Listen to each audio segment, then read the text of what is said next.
Hello everyone दोस्तों, कैसे आप सभी लोग द पॉलिटिकल मास्टर में आप सभी का स्वागत है। दोस्तों आज की इस वीडियो में हम क्लास 10th के एसएसटी का इतिहास का चैप्टर नंबर 1 यानी यूरोप में राष्ट्रवाद का मोस्ट इंपॉर्टेंट दोस्तों एमसीक्यू करने वाले हैं। दोस्तों जैसे कि आप सभी को पता है कि सीबीएसई क्लास 10 के एसएसटी का जो पेपर है वो 1 दिसंबर को होने वाला है, तो इसी लिहाज से द पॉलिटिकल मास्टर दोस्तों आप सभी के लिए डेली इम्पॉर्टेंट एमसीक्यू का दोस्तों एक सीरीज़ लेकर आए, जिसमें हम आप सभी को जो है एसएसटी के सभी, चाहे वो हिस्ट्री का हो, पॉलिटिकल साइंस का हो, ज्योग्राफी का हो, इको का हो, सभी जो क्वेश्चन है इंपॉर्टेंट क्वेश्चन इस सीरीज़ में आप सभी को करवाएंगे। और यहाँ से दोस्तों आपको अधिकतर क्वेश्चन जो है सीधा सीधा आपको सीबीएसई के प्रश्न पत्र में देखने को मिल जाएंगे। तो चलिए इस वीडियो को शुरू करते हैं दोस्तों। अगर आप हमारे चैनल पर नए हैं तो चैनल को जरूर सब्सक्राइब कर दीजिए, बेल आइकन को प्रेस कर लीजिए दोस्तों, ताकि हमारे चैनल के द्वारा जो भी वीडियो आप सभी के लिए अपलोड कीजिए उसका नोटिफिकेशन बिना किसी बाधा के आप सभी तक आसानी से पहुंच सके। तो आज का पहला क्वेश्चन दोस्तों करते हैं। सबसे पहला प्रश्न पूछा गया है कि निम्नलिखित में से किसने वंदे मातरम लिखा है। तो निम्नलिखित में से किसने वंदे मातरम लिखा है? ए रविंद्रनाथ टैगोर, बी बंकिम चंद्र चट्टोपाध्याय, सी अबिंद्रनाथ टैगोर और डी द्वारका नाथ टैगोर। तो वंदे मातरम लिखा गया दोस्तों वह है बंकिम चंद्र चट्टोपाध्याय के द्वारा वंदे मातरम, जो हमारा राष्ट्रीय गीत है दोस्तों। चलिए क्वेश्चन नंबर 2, निम्नलिखित में से किसे 1871 में जर्मनी का प्रथम सम्राट घोषित किया गया? तो ए विलियम प्रथम, बी विलियम द्वितीय, सी फ्रेडरिक विलियम प्रथम, डी फ्रेडरिक विलियम चतुर्थ। तो 1871 में जर्मनी का सम्राट जिसे घोषित किया गया दोस्तों, जो जर्मनी का प्रथम सम्राट था 1871 में, वह है विलियम प्रथम। ए इसका सही विकल्प है। चलिए क्वेश्चन नंबर 3, फ्रेडरिक सरायु कौन था? जी हाँ, फ्रेडरिक सरायु कौन था? जी हाँ, फ्रेडरिक सरायु कौन था? ए अंग्रेजी कलाकार, बी फ्रांसीसी कलाकार, सी जर्मन कलाकार, डी कोई भी नहीं। तो फ्रेडरिक जो सरायु था दोस्तों वह एक जर्मन कलाकार था। क्या दोस्तों? जर्मन कलाकार, यानी सी इसका सही उत्तर है। चलिए क्वेश्चन नंबर 4, 1789 से पूर्व फ्रांस में कौन सी राजनीतिक व्यवस्था विद्यमान थी? तो 1789 से पूर्व फ्रांस में कौन सी राजनीतिक व्यवस्था विद्यमान थी? ए एक निरंकुश राजतंत्र, बी एक प्रजातंत्र, सी एक संवैधानिक राजतंत्र, डी एक तानाशाही। तो 1789 से पहले दोस्तों फ्रांस में जिस प्रकार की राजनीतिक व्यवस्था विद्यमान थी उसे एक निरंकुश राजतंत्र के नाम से जाना जाता है। चलिए क्वेश्चन नंबर 5, निम्नलिखित में कौन सा झंडा फ्रांस के पूर्व शाही झंडे के स्थान पर चुना गया? ए तिरंगा झंडा, बी लाल झंडा, सी पीला झंडा, डी हरा झंडा। तो फ्रांस के पूर्व शाही झंडे के स्थान पर जो झंडा चुना गया था वो था सी पीला झंडा।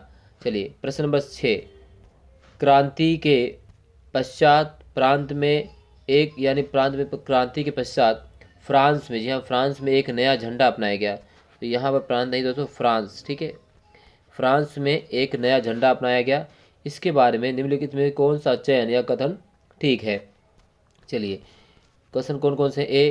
ए नया फ्रांसीसी तिरंगा झंडा चुना गया जिसे पहले के राष्ट्रीय ध्वज की जगह ली। बी नया झंडा केवल हरे रंग का था। सी नए झंडे के दो रंग लाल और हरे थे। सी डी नया झंडा केवल लाल रंग का था जो क्रांति का प्रतीक माना जाता था। तो इसमें जो कथन सही है दोस्तों वो है ए, यानी एक नया फ्रांसीसी तिरंगा झंडा चुना गया जिसने पहले के राष्ट्रीय ध्वज की जगह ले ली। चलिए प्रश्न नंबर 7, 18वीं शताब्दी के यूरोप के बारे में निम्नलिखित में से कौन सा कथन सही नहीं है? तो 18वीं शताब्दी के यूरोप के बारे में निम्नलिखित में से कौन सा कथन सही नहीं है? ए जिन्हें जिन्हें आज हम जर्मनी, इटली और स्विट्जरलैंड के रूप में जानते हैं वे तब राजशाही, जी हाँ, राजशाही डचियों, यहाँ पर डचियों क्या है? राजशाही डचियों, ठीक है, राजशाही डचियों और कैंटनों में बांटे हुए थे। बी पूर्वी और मध्य यूरोप निरंकुश राजतंत्र के अधीन थे। सी पूर्वी और मध्य यूरोप में उदारवादी राजतंत्र स्थापित हो चुका था। डी ऑस्ट्रिया हंगरी पर शासन करने वाला हैब्सबर्ग साम्राज्य कई अलग अलग क्षेत्रों और जन समूह में जोड़कर बना था। तो इसका जो सही कथन है दोस्तों, जो कथन सही नहीं है वो है दोस्तों पूर्वी और मध्य यूरोप में उदारवादी राजतंत्र स्थापित हो चुके थे। ये 18वीं शताब्दी के यूरोप के बारे में सही कथन नहीं, बाकी सभी कथन सही हैं। प्रश्न नंबर 8, 19वीं सदी के उदारवादियों के बारे में निम्नलिखित में से कौन सा कथन ठीक है?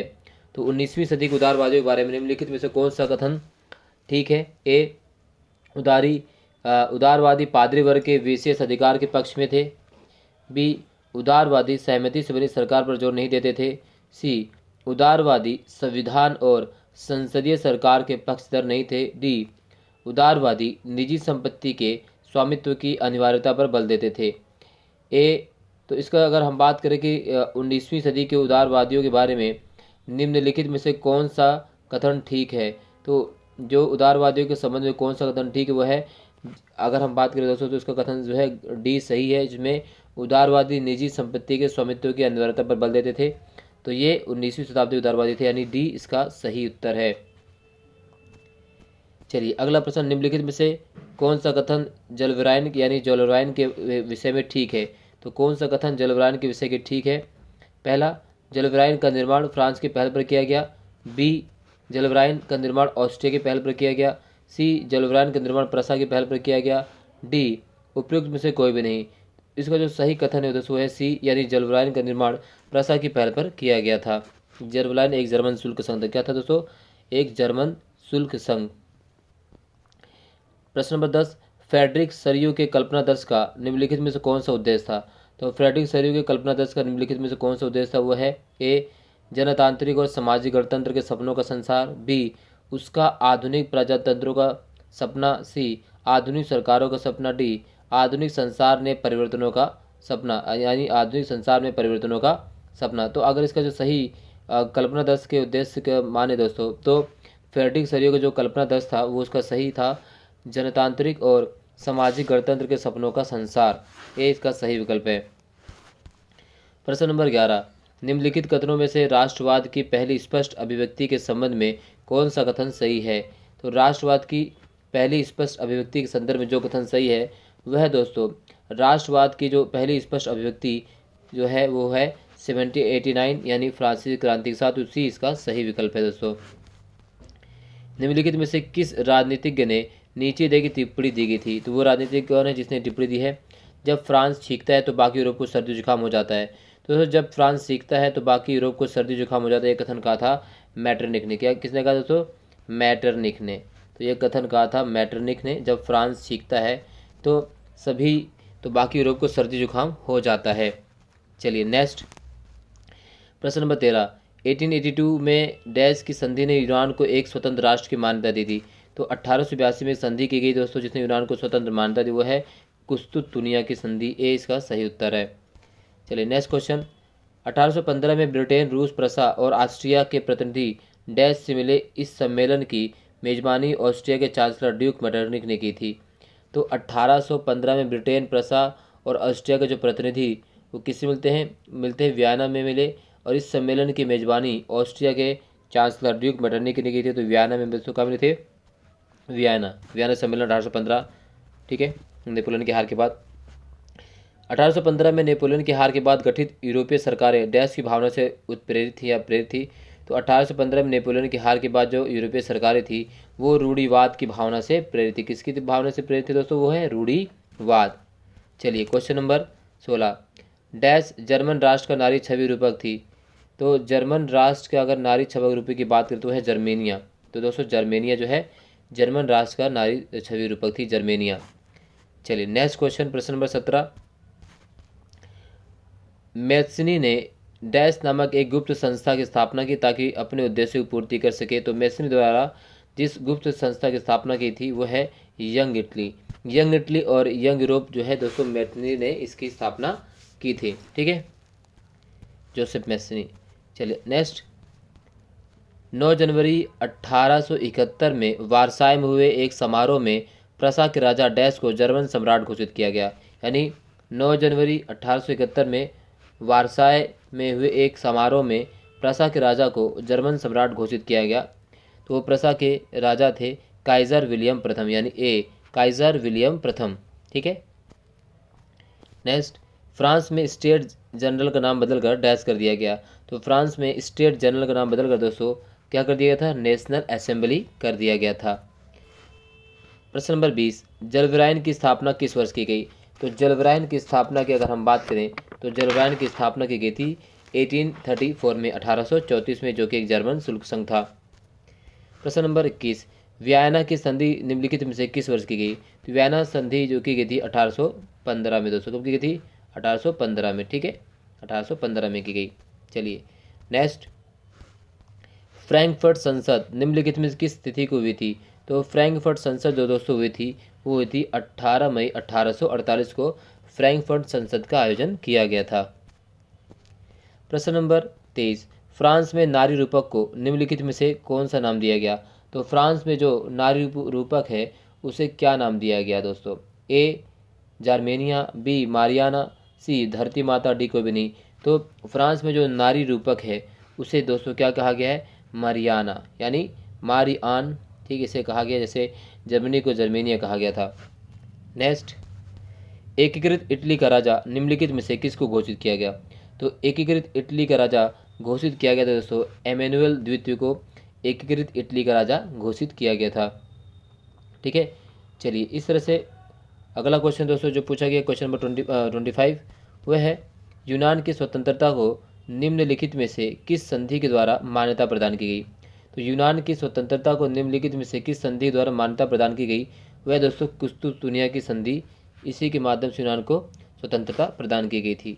चलिए अब कुछ दोस्तों जो चित्र से संबंधित इस चैप्टर से प्रश्न पूछे जा सकते हैं उस पर भी हम चर्चा कर लेते हैं।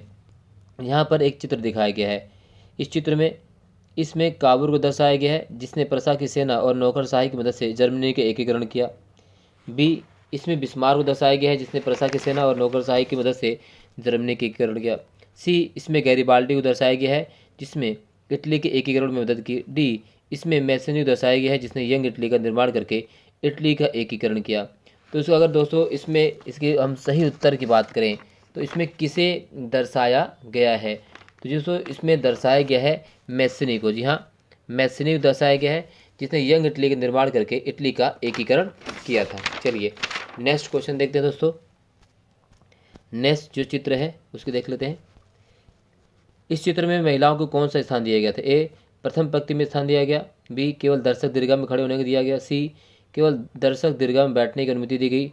डी, केवल प्रथम व्यक्ति में खड़े होने दिया गया। तो महिलाओं को इसमें कौन सा स्थान दिया गया, ये प्रश्न पूछा गया है कि महिलाओं को कौन सा स्थान दिया गया है दोस्तों।